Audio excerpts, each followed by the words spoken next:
ආයිබෝවන් සුබ දවසක්. මොකලන්ට තවත් වීඩියෝ එකක් ගේන්න තමයි මේ බලාපොරොත්තු වෙන්නේ. මොකද්ද බලාපොරොත්තු? සුභාදාම් තුල දින කඳුමුදුන් ගැන තමයි මම කතා කරන්න හදන්නේ. මම ඉස්සෙල්ලාම කතා කරනවා කඳුමුදුන් ගත්තම අපේ කළුගල කියන මේ පාෂාණය ගැන. කළුගල කියන්නේ ශක්තිමත් පාෂාණයක් වුණාට කළුගල කියන්නේ කන්දක් තමයි.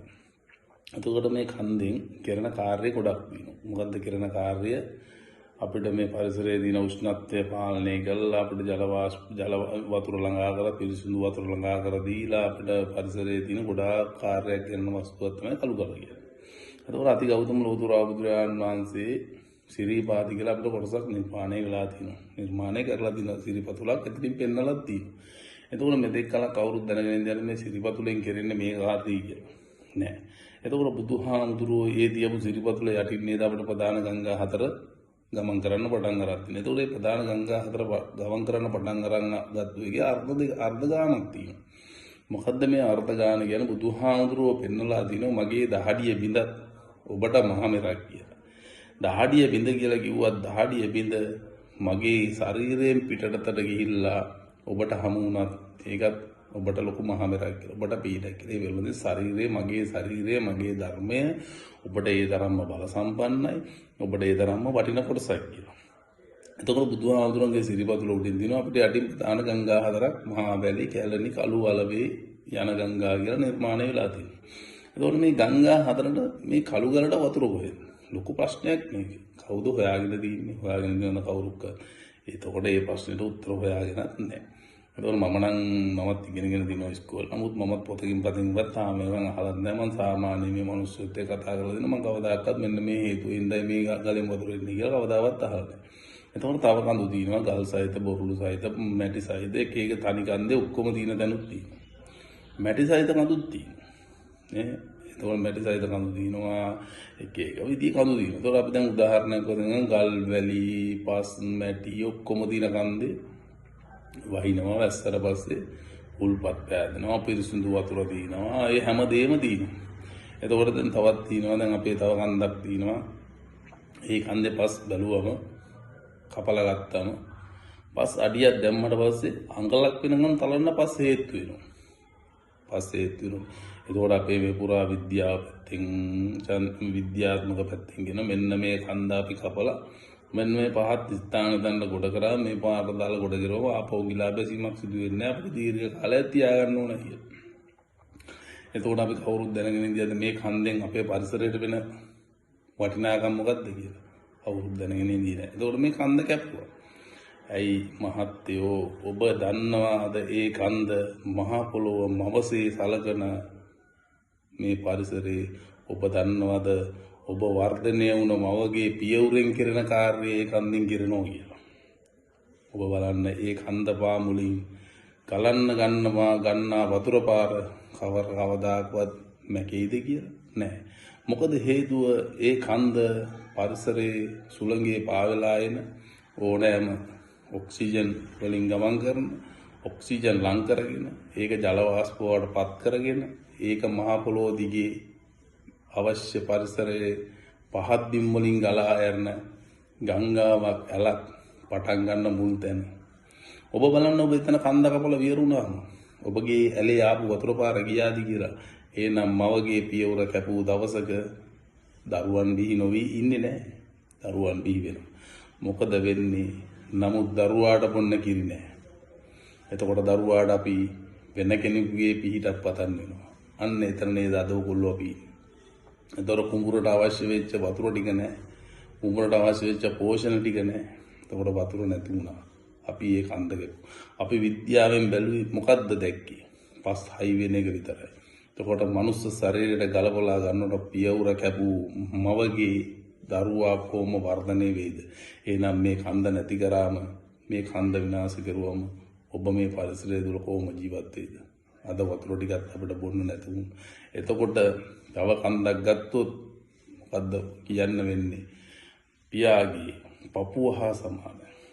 පියාගේ පපුව යන දරුවන්ට ඉතාමත් බල සම්පන්න ආදරයක් ඇති දුක වේදනාව විඳින්න පුළුවන් එඩිතර සිතක් ඇති පපුවක්. එතකොට එහෙනම් ඒ කන්දේ වගේ මොකද්ද වෙන්නේ? මේ කන්දේ තමයි තනිකර විශාල ගස් කොළන් වෙන්නේ. සෑම විශාල ගහක්ම වෙන්නේ මේ ගල් බොරළු පස් මැටි සියල සහිත කන්දක. එතකොට ඒ කන්දේ අපි ගස් ටික ඔක්කොම කපලා විනාශ කරනවා. ගස් ටික ඔක්කොම කපලා විනාශ කරලා පසුත් කපනවා. කැපූ දවසට අපිට මහා මූදෙන් යම් අවධියක හිස් අවකාශයක් පිරවීමට මේ ලුණු සහිත විශාල ඝන ද්‍රව්‍යයක් අරගෙන සුලගක් උඩට හමන මේ හමන හුළඟ මිනිසාට පරිසරයට හානි නොවෙන්නයි මේ විශාල ගස් කොළන් වලින් නිර්මාණය වුණේ. එහෙනම් දරු පවුලට එන ඕනෑම අභියෝගයක් පාලනය කිරීමටයි ශක්තිමත් පියෙක් කියන්නේ.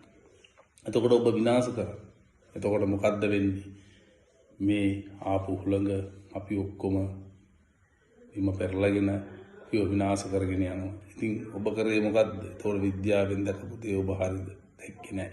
එතකොට මම තවදුරටත් යනවා මහත්තයෝ මෙන්න මේ වගේ දැනකට. මොකද්ද? මේ කළුගල කියන වස්තුව ඊටමත් බල සම්පන්න වටිනා වස්තුව. ඒ වස්තුව මොකක්ද කියලා මම ඔයගොල්ලන්ට පැහැදිලි කර දෙන්න තමයි දැන් හදන්නේ. ගෙදර සීතකරණයක් ගත්තොත් අපි ගේන ඕනම දෙයක් රැක ගන්න පුළුවන් වස්තුව. කාලයක් දිනනි තියා ගන්න පුළුවන් වස්තුව. එතකොට මේ පරිසරයට ඉර බැස යනවා. අපේ ඉර බැස යනවා. ඉර බැස ගියාම අපේ පරිසරයට අපිට ජීවත් වෙන්න උෂ්ණත්වය අත්‍යවශ්‍ය කරුණක් වෙනවා. ඉර නැති විට අපිට උෂ්ණත්වය කොහෙන්ද? එහෙනම් පරිසරය තුලින් මේ ඉර පිට කරන ආලෝකය මේ ගලේ තැම්පත් වෙනවා. ගලේ තැම්පත් වෙලා මේ ගලට මේ නැවත තැම්පත් කරගත්තු ප්‍රශ්නය පිට නොවෙන්න වටින් පිටින් තිබෙන හුළඟේ හමන ඔක්සිජන් කියන කොටස ළඟා කරගන්න. ළඟා කරගෙන මේ තැම්පත් කරගෙන රැයට අඳුරට කලින් මේ රස්නය සුබාදාවන මුදාහාර. එහෙනම් ඉරෙන් කරන අනිත් කාර්යය කරන්නේ කළු ගලෙන්. කළු ගලෙන් මෙච්චර කාර්යයක් කරනවා කියලා ඕගොල්ලෝ දන්නේ නැති හින්දා ඕගොල්ලෝ මොකද කරන්නේ? මේ කළු කල කඩලා බිඳලා විනාශ කර දානවා. එතකොට මෙහෙම ප්‍රශ්නයක් කියනවා. එතකොට මිනිස්සුන්ට ජීවත් වෙන්න කළු ගල් නැති රටවල් දිනනවා කොහොමද මහත්යෝ ජීවත් වෙන්නේ කියලා ප්‍රශ්නයක් එයි. ඔබ බලන්න කළු ගල් නැති හැම රටකම රන්වන් පාට දිලිසෙන වැලි තලාවකින් නිර්මාණය වෙලා ඇති. ඒ රන්වන් පාට දිලිසෙන වැලි තලාවේ ඔබ දෙපය තියා ඇවිදින විට බලන්න කොපමණ හිරු රස්නයක් එකතු කරගෙන ඇතිද කියලා. එතකොට ඔබ බලන්න මේ අඳුරු රැට මේ රස්නය වැලි වලින් පිට වෙනවද කියලා. ඔබ දන්නවනේ. ඉතින් ඒකින්ද මගේ සහෝදරයින්ට මම කියන්නේ මම මේ කියන දේ හොඳට තේරුම් ගන්න. මම ඕගොල්ලන්ට ලොකු කතාවක් අරගෙන එනවා. මං ලංකාවෙන් channel කරලා දිනු ගොඩක් කාන්නේ. නමුත් මම දෙන දැනුම මම නම් හිතන්නේ ඔබතුමාලට දෙයි කියලා. මගේ නංගිලා මල්ලාට මගේ සහෝදර සහෝදරයන්ට මම කතා කරලා කියන්නේ මං ගැන මොහොතක් හොයන්න. මම මේ ලංකාව මගේ දැනුමින් මං පුරවනවා කියලා කියන්නේ මගේ දැනුමින් මම මේ රට ගොඩනගන. මගේ දැනුම කවදාවත් චන්ද්‍රිකාවකටවත් දෙන්න බෑ. චන්ද්‍රිකාවකටවත් හොයන්න බෑ. හොයන්න බැරි දැනුම මම දෙන්න. රටට ආදරය කර බුදුදහම රැකගන්න. ඒක තමයි හොඳම දේ. බුදුහාමුදුරුවෝ දේශනා කරපු ධර්ම නිර්මලයි. මමත් මේ ආත්ම 100,000 ගානක් අරගෙන ආපු වස්තුවක්.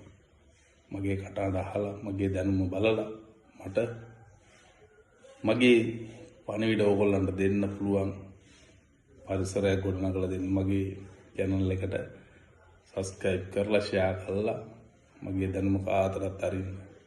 හරියම මගේ දැනුම මම දෙන්නම්. ස්තුතියි.